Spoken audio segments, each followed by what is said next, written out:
Bleak House is a novel by Charles Dickens, published in 20 monthly installments between March 1852 and September 1853. It is held to be one of Dickens's finest novels, containing one of the most vast, complex and engaging arrays of minor characters and subplots in his entire canon. The story is told partly by the novel's heroine, Esther Summerson, and partly by a mostly omniscient narrator. Memorable characters include the menacing lawyer Tulkinghorn, the friendly but depressive John Jarndyce, and the childish and disingenuous Harold Skimpole, as well as the likeable but imprudent Richard Carstone. At the novel's core is long-running litigation in England's Court of Chancery, Jarndyce v Jarndyce, which has far-reaching consequences for all involved. This case revolves around a testator who apparently made several wills. The litigation, which already has taken many years and consumed between £60,000 and £70,000 in court costs, is emblematic of the failure of Chancery. Dickens's assault on the flaws of the British judicial system is based in part on his own experiences as a law clerk, and in part on his experiences as a Chancery litigant seeking to enforce copyright on his earlier books. His harsh characterization of the slow, arcane Chancery law process gave memorable form to pre-existing widespread frustration with the system. Though Chancery lawyers and judges criticized Dickens's portrait of Chancery as exaggerated and unmerited, his novel helped to spur an ongoing movement that culminated in the enactment of legal reform in the 1870s. In fact, Dickens was writing just as Chancery was reforming itself, with the 6 clerks and masters mentioned in Chapter 1 abolished in 1842 and 1852 respectively. The need for further reform was being widely debated. These facts raise an issue as to when Bleak House is actually set. Technically it must be before 1842, and at least some of his readers at the time would have been aware of this. However, there is some question as to whether this time frame is consistent with the themes of the novel. The English legal historian Sir William Holdsworth set the action in 1827. Synopsis: Sir Leicester Dedlock and Honoria, Lady Dedlock live at his estate of Chesney Wold. Lady Dedlock is a beautiful, haughty woman who is very admired in the social world because of her good looks, fine clothes and regal bearing. Her comings and goings are considered the choicest gossip among the fashionable intelligence. Unknown to Sir Leicester, Lady Dedlock had a lover, Captain Hawdon, before she married Sir Leicester and had a child by him, Esther Summerson. Lady Dedlock, believing her daughter is dead, has chosen to live out her days bored to death as a fashionable lady of the world. Esther is raised by Miss Barbary, Lady Dedlock's Spartan sister, who instills a sense of worthlessness in her that Esther will battle throughout the novel. She holds a sort of depressed vigil on Esther's birthday each year, explaining that Esther's birth is no cause for celebration and that she was her mother's shame. Esther doesn't know that Miss Barbary is her aunt, thinking of her only as her godmother. When Miss Barbary dies, the Chancery lawyer Conversation Kench takes charge of Esther's future on the instruction of his client, John Jarndyce. Jarndyce becomes Esther's guardian, and after attending school in Reading for 6 years, Esther moves in with him at Bleak House, along with his wards, Richard Carstone and Ada Clare. Esther is to be Ada's companion. Esther soon befriends both Ada and Richard, who are cousins. They are beneficiaries in one of the wills at issue in Jarndyce and Jarndyce. Their guardian is a beneficiary under another will, and in some undefined way the two wills conflict. No one realizes that Esther is also connected to Jarndyce and Jarndyce. Richard and Ada soon fall in love, but though Mr. Jarndyce doesn't oppose the match, he stipulates that Richard must first choose a profession. Richard first tries the medical profession, and Esther first meets the newly qualified Dr. Alan Woodcourt at the house of Richard's prospective tutor, Mr. Bainham Badger. When Richard mentions the prospect of gaining from the resolution of Jarndyce and Jarndyce, John Jarndyce beseeches him never to put faith in what he calls the family curse. Meanwhile, Lady Dedlock is also a beneficiary under one of the wills in Jarndyce and Jarndyce. Early in the book, while listening to her solicitor, the close-mouthed but shrewd Mr. Tulkinghorn, read an affidavit aloud, she recognizes the handwriting on the copy. The sight affects her so much that she almost faints, which Tulkinghorn notes and thinks should be investigated. he traces the copyist, who turns out to be a pauper known only as Nemo, who has recently died. The only person to identify him is a street sweeper, a poor homeless boy named Joe. Lady Dedlock also investigates the matter disguised as her French maid, Mademoiselle Hortense. She pays Joe to take her to Nemo's grave. Meanwhile, Tulkinghorn is convinced that Lady Dedlock's secret might threaten the interests of his client, Sir Leicester Dedlock, and watches her constantly, even enlisting the help of the maid, who detests her. He also enlists Inspector Bucket to run Joe out of town, so that there are no loose ends that might connect Nemo to the Dedlocks. Esther meets her mother at church and talks with her later at Chesneywold though, at first, neither woman recognizes the tie that binds them. Later, Lady Dedlock realizes that her abandoned child is not dead and is, in fact, Esther. She waits to confront Esther with this knowledge until Esther survives an unidentified disease, which she got from the homeless boy Joe after Esther and her maid Charlie attempted to nurse him back to health. Though they are happy to be reunited, Lady Dedlock tells Esther that they must never acknowledge their connection again. Esther recovers, but her beauty is supposedly ruined. She finds that Richard, having failed at several professions, has ignored his guardian and is wasting his resources in pushing Jarndyce and Jarndyce to conclusion. Further, he has broken with his guardian, under the influence of his lawyer, the odious and crafty Mr. Vholes. In the process of becoming an active litigant, Richard has lost all his money and is breaking his health. In further defiance of John Jarndyce, he and Ada have secretly married, and Ada is carrying Richard's child. Esther experiences her own romance when Dr. Woodcourt returns to England, having survived a shipwreck, and continues to seek her company despite her disfigurement. Unfortunately, Esther has already agreed to marry her guardian, John Jarndyce. Hortense and Tulkinghorn discover Lady Dedlock's past. After a quiet but desperate confrontation with a lawyer, Lady Dedlock flees her home, leaving a note apologizing for her conduct. Tulkinghorn dismisses Hortense, no longer any use to him. Feeling abandoned and betrayed by Lady Dedlock and Tulkinghorn, Hortense kills Tulkinghorn and seeks to frame Lady Dedlock for his murder. Sir Leicester discovers his lawyer's death and his wife's flight, and he suffers a catastrophic stroke but manages to communicate that he forgives his wife and wants her to return to him. Inspector Bucket, who up to now has investigated several matters on the periphery of Jarndyce and Jarndyce, accepts the commission of the stricken Sir Leicester to find Lady Dedlock. He suspects Lady Dedlock, even after he arrests George Rouncewell.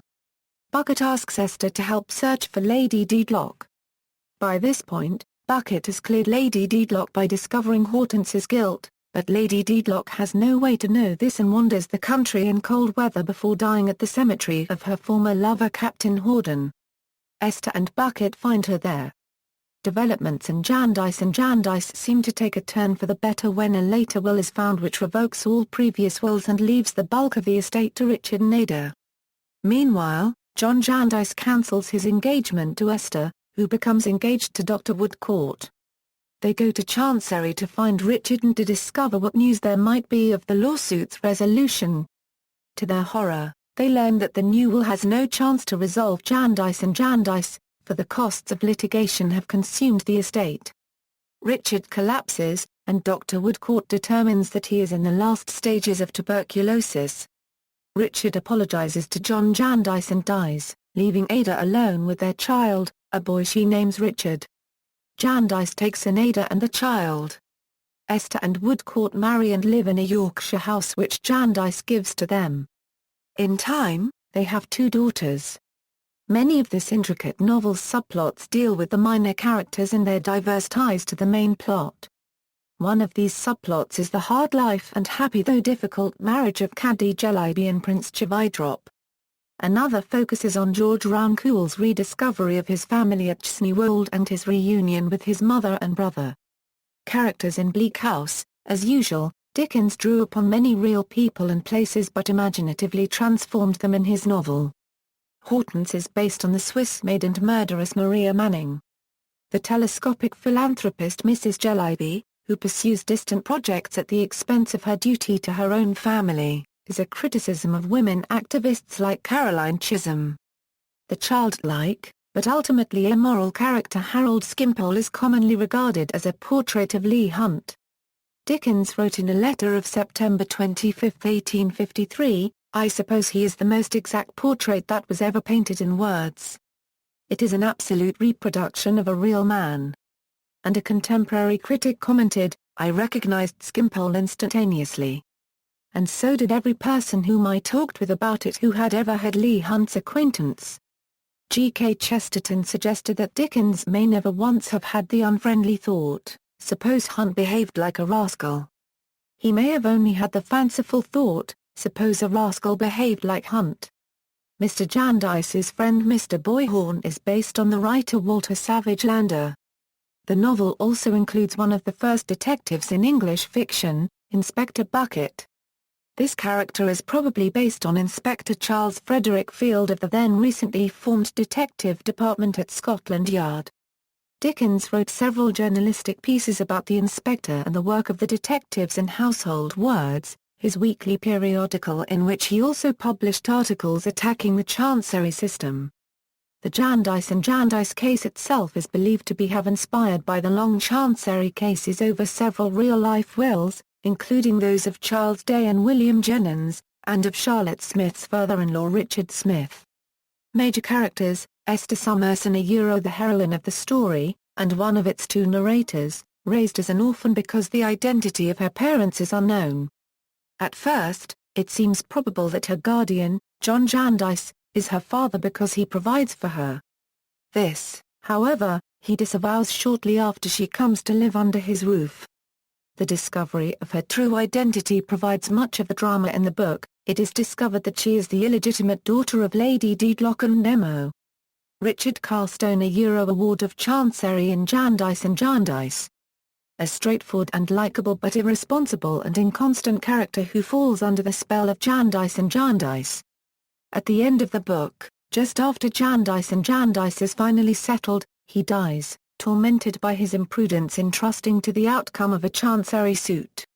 Ada Clare, another ward of Chancery in Jarndyce and Jarndyce. She falls in love with Richard Carstone, who is a distant cousin. She does not share his fervent hopes for a quick settlement in the Jarndyce case. They later marry in secret. John Jarndyce, an unwilling party in Jarndyce and Jarndyce, guardian of Richard, Ada, and Esther, and owner of Bleak House. Vladimir Nabokov called him one of the best and kindest human beings ever described in a novel. A wealthy man, he helps most of the other characters out of a mix of disinterested goodness and guilt at the mischief and human misery caused by Jarndyce and Jarndyce, which he calls the family curse. He falls in love with Esther and wishes to marry her, but gives her up because she is in love with Dr. Woodcourt. Harold Skimpole, a friend of Jarndyce in the habit of sponging his friends. Supposedly based on Leigh Hunt. He is irresponsible, selfish, immoral, and without remorse. He often refers to himself as a child, and claims not to understand the complexities of human relationships, circumstances, and society but understands them all too well, as when, early in the book, he enlists Richard and Esther to pay off the bailiff who has arrested him on a writ of debt. He believes that in the future Richard and Ada will be able to acquire credit based on their expectations in Jarndyce and Jarndyce and declares his intention to start honoring them by letting them pay some of his debts. Lawrence Boyhorn, an old friend of John Jarndyce's. A former soldier, who always speaks in superlatives. Very loud and harsh, but good-hearted. Esther learns from Mr. Jarndyce that Boyhorn was once engaged to a woman who later left him without giving him any reason. Esther feels guilty when she learns that the woman to whom he was engaged was, in fact, Esther's aunt. She abandoned her former life when she took Esther from her sister to raise her as an orphan. Boyhorn is also a neighbor of Sir Leicester Dedlock's, with whom he is engaged in an epic tangle of lawsuits over a right-of-way across Boyhorn's property that Sir Leicester asserts the legal right to close. Based on Walter Savage Landor. Sir Leicester Dedlock, a crusty baronet, very much older than his wife. Dedlock is an unthinking conservative who regards the Jarndyce and Jarndyce lawsuit in which his wife is entangled as a mark of distinction worthy of a man of his family lineage. Honoria, Lady Dedlock, the haughty mistress of Chesneywold. Her past drives much of the plot, as it turns out that, before her marriage, she had an affair with another man and bore his child. She discovers the child's identity and, because she has made this discovery and revealed that she had a secret predating her marriage, she has attracted the noxious curiosity of Mr. Tulkinghorn, who feels himself bound by his ties to his client, Sir Leicester, to pry out her secret and use it to control her. At the end, she dies, disgraced in her own mind and convinced that her aristocratic husband can never forgive her moral failings, even though he has already done so. Mr. Tulkinghorn, Sir Leicester's lawyer. Scheming and manipulative, he seems to defer to his clients but relishes the power his control of their secrets gives him over them. He learns of Lady Dedlock's past and tries to control her conduct, to preserve the reputation and good name of Sir Leicester. He is murdered, and his murder gives Dickens the chance to weave a detective's investigation of the murder into the plot of the closing chapters of the book. Mr. Snagsby, the timid proprietor of a law stationery business who gets involved with Tulkinghorn's and Bucket's secrets. He is Joe's only friend. He tends to give half-crowns to those whom he feels sorry for. He is married to Mrs. Snagsby, who has a vinegary personality and suspects Mr. Snagsby of many secrets, such as Joe's being his son. Miss Flight, an elderly eccentric obsessed with Chancery. Her family has been destroyed by a long-running Chancery case similar to Jarndyce and Jarndyce, and her obsessive fascination with Chancery veers between comedy and tragedy. She owns a large number of little birds which she says will be released on the Day of Judgment. Mr. William Guppy, a law clerk at the Chancery firm of Kenge and Carboys. He becomes smitten with Esther and plays a role in unearthing her true past. He at first proposes marriage to Esther, but withdraws the offer after discovering her much-altered appearance due to her illness. Esther politely refused his proposal in the first place, prior to his withdrawal. Later, after Esther learns that Lady Dedlock is her mother, she meets with Mr. Guppy to ask him to cease his investigation of her true lineage. He feared that she had asked to meet him in order to belatedly accept his offer of marriage.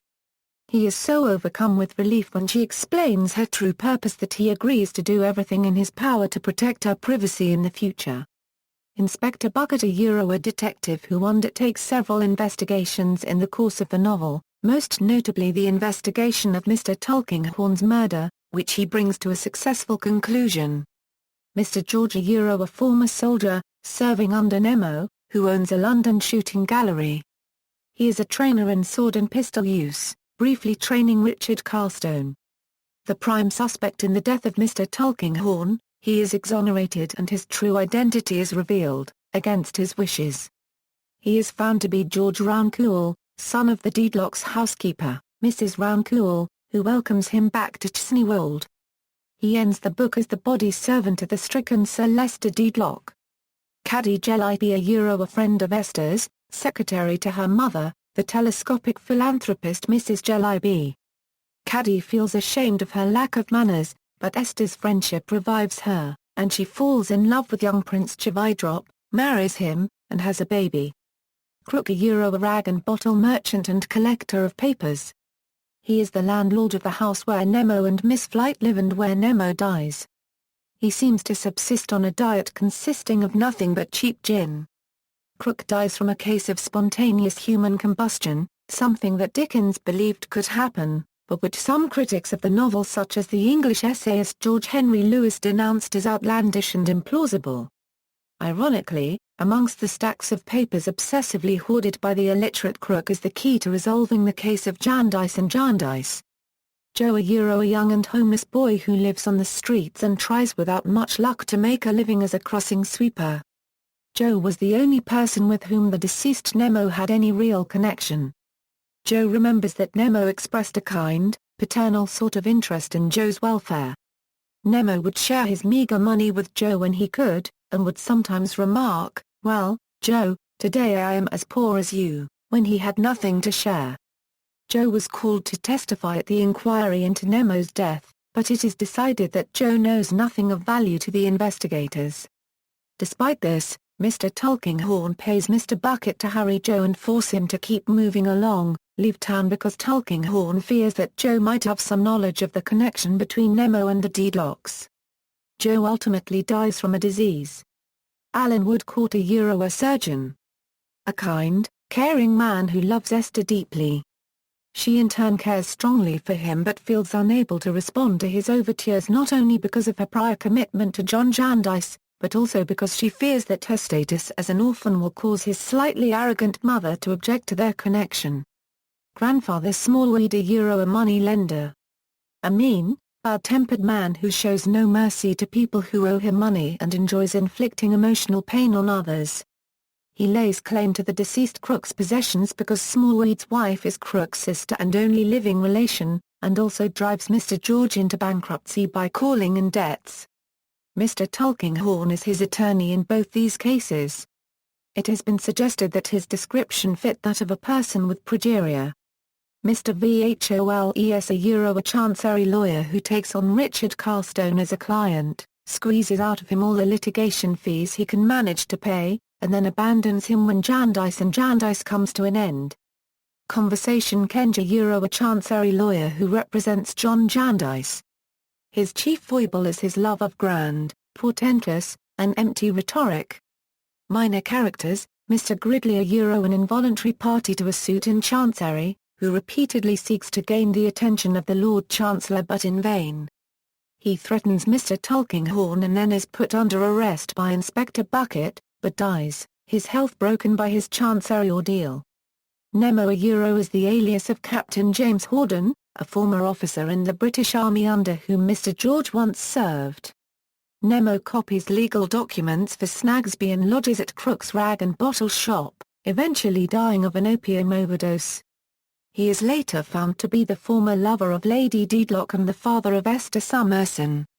The novel makes a point of never putting Nemo in the reader's view. He is only presented at a remove, as described or referred to by others. Mrs. Snagsby, Mr. Snagsby's highly suspicious and curious wife, who suspects her husband of being Joe's father. Gusta, the Snagsby's maid-servant. She is prone to fits. Neckert, a debt collector, called Couvances by debtor Harold Skimpole because he works for that business firm. Charlie, Couvances' daughter.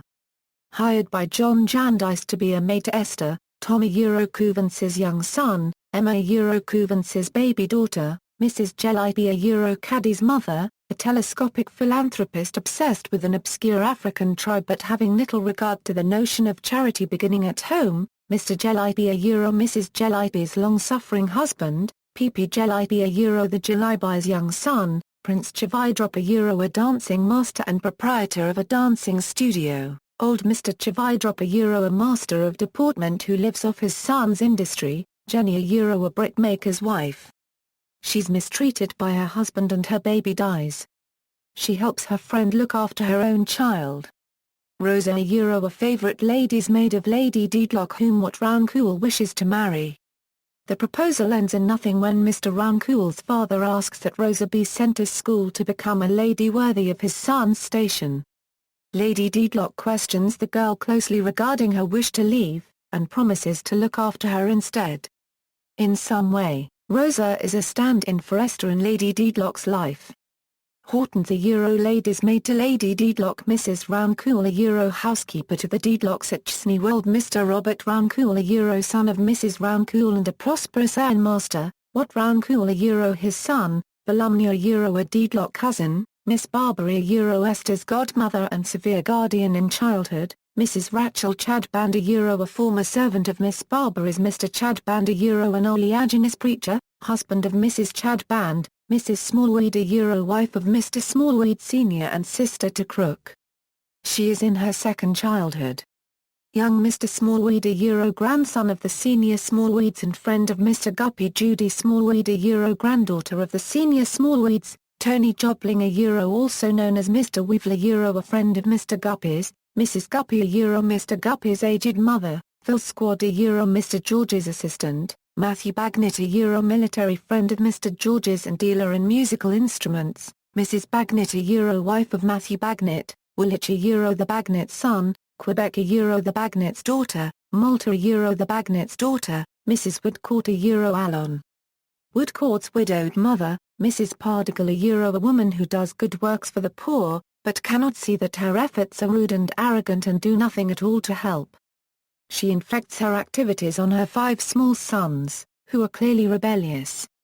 Arthur Skimpole Mr. Skimpole's beauty daughter, Laura Skimpole Mr. Skimpole's sentiment daughter, Kitty Skimpole Mr. Skimpole's comedy daughter, Mrs. Skimpole Mr. Skimpole's ailing wife who is weary of her husband and lifestyle. Analysis and criticism. Much criticism of Bleak House focuses on its unique narrative structure. It is told both by an unidentified, third-person narrator and a first-person narrator, Esther Summerson. The third-person narrator speaks in the present tense, ranging widely across geographic and social space, and gives full rein to Dickens's desire to satirize the English Chancery system though this narrator's perceptiveness has limits, stopping at the outside to describe characters' appearances and behavior without any pretense of grasping or revealing their inner lives. Esther Summerson tells her own story in the past tense, and her narrative voice is characterized by modesty, consciousness of her own limits, and willingness to disclose to us her own thoughts and feelings. These two narrative strands never quite intersect, though they do run in parallel. Nabokov, after describing the ways Esther's voice changes as the novel progresses, concluded that letting Esther tell part of the story was Dickens's main mistake in planning the novel. Alex Sudling, a scholar from Berkeley, after observing that critics have not been kind to Esther, nevertheless thought Dickens's use of Esther's narrative one of the triumphs of his art. Esther's portion of the narrative is an interesting case study of the Victorian ideal of feminine modesty. She introduces herself thus: "I have a great deal of difficulty in beginning to write my portion of these pages, for I know I am not clever." This claim is almost immediately belied by the astute moral judgment and satiric observation that characterize her pages, and it remains unclear how much knowledge she withholds from her narration, or why someone who has chosen to relate the story of her life should be so coy about her own central place in it.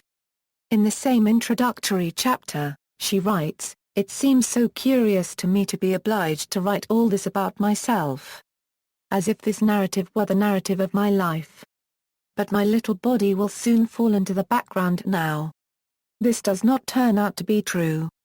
For most readers and scholars, the central concern of Bleak House is its riveting and insistent indictment of the English Chancery court system. Chancery or equity courts were one half of the English civil justice system, existing side by side with law courts. Unlike law courts, which heard actions for legal injuries compensable by monetary damages, Chancery courts heard actions having to do with wills and estates, or with the uses of private property. By the mid-19th century, English law reformers had long criticized and mocked the delays of Chancery litigation, and Dickens found the subject a tempting target. The fame and critical success of Bleak House have led many readers and scholars to apply its indictment of Chancery to the entire legal system, and indeed it is the greatest indictment of law, lawyers, and the legal system in the English language.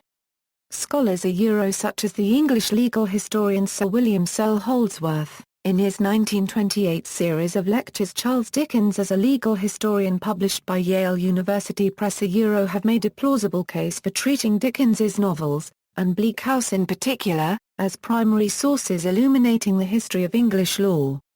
Dickens claimed in the preface to the book edition of Bleak House that he had purposely dwelt upon the romantic side of familiar things. And some remarkable things do happen. One character, Crook, smells of brimstone and eventually dies of spontaneous human combustion, attributed to his alcoholism and his evil nature. Using spontaneous human combustion to dispose of Crook in the story was controversial.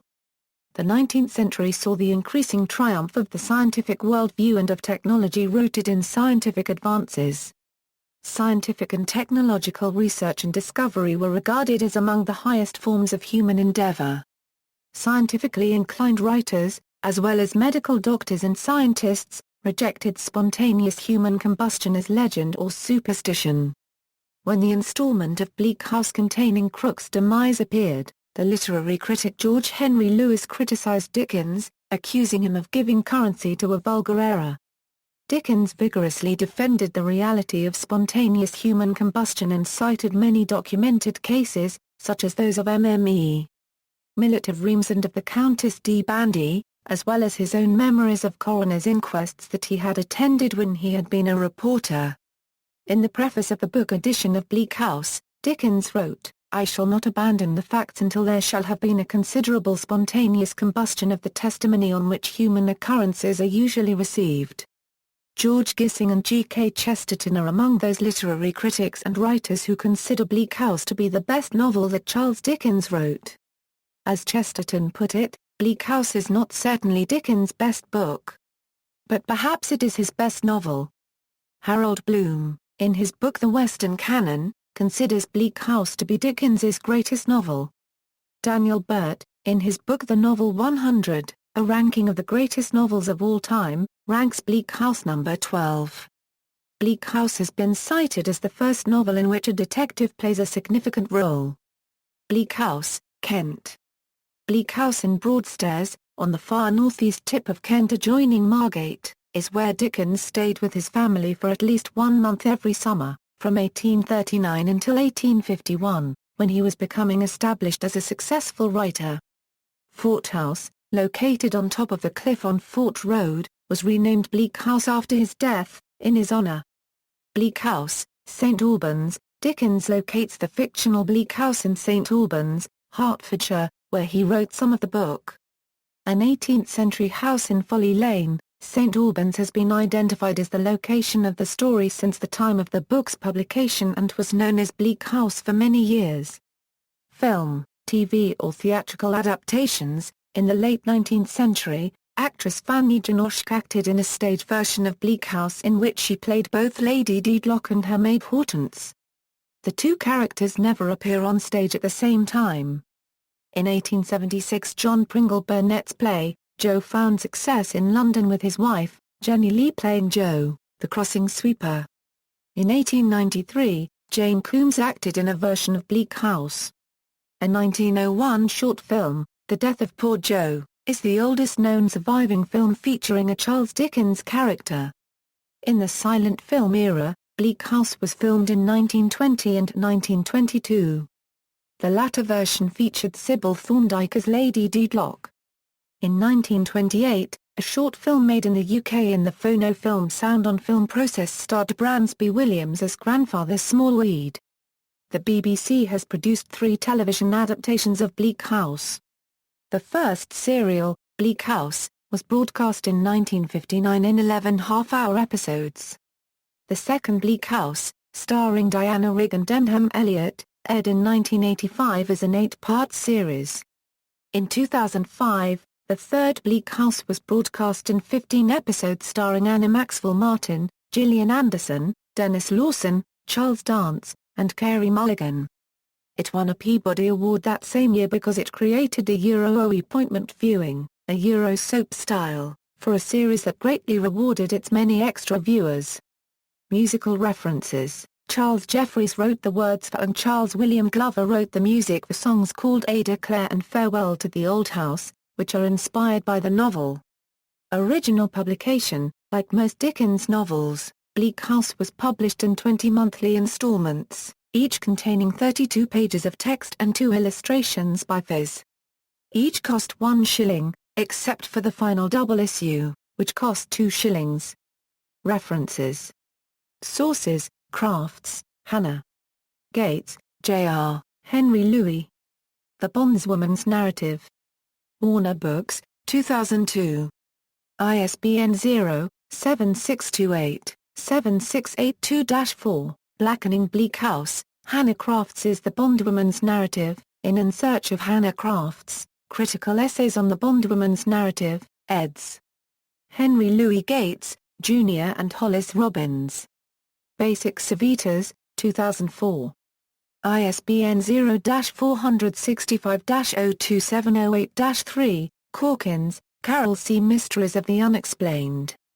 Pleasantville, New York, The Reader's Digest Association, Incorporated, 1982. Holdsworth, William S. Charles Dickens as a legal historian. Yale University Press, 1928.